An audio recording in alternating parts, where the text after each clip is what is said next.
Sweet heat, a candy lover's delight. Candy, it's sweet, it's delightful, but sometimes you crave a little fire. Cinnamon Red Hots, they're not for the faint of heart. These little candies pack a punch. But what if you could make them at home? Control the heat. Good news, you can. Let's get cooking. Before we ignite our taste buds, let's assemble our arsenal. You'll need sugar, water, corn syrup, cinnamon extract, and red food coloring. Simple, right? Equipment-wise, grab a saucepan, candy thermometer, baking sheet, and parchment paper. And don't forget a trusty whisk and a heat-proof spatula. Safety first. First, line your baking sheet with parchment paper. This prevents sticking. Now, combine sugar, water, and corn syrup in your saucepan. Stir it up. Clip on your candy thermometer and crank up the heat. We're looking for 300 degrees Fahrenheit.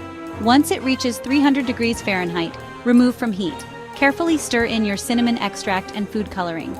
Working quickly, pour the molten candy onto your prepared baking sheet. Let it cool completely. Once cooled and hardened, break the candy into bite-sized pieces. Time to taste your creation. Want a milder kick? Reduce the cinnamon extract. Need more fire? Add a pinch of cayenne pepper. For an extra burst of flavor, try using cinnamon oil instead of extract. Store your spicy creations in an airtight container at room temperature. They'll last for weeks. These fiery treats are perfect for snacking, decorating cakes, or even spicing up cocktails. So there you have it, a simple recipe for homemade cinnamon red hots. Now go forth and conquer the candy world.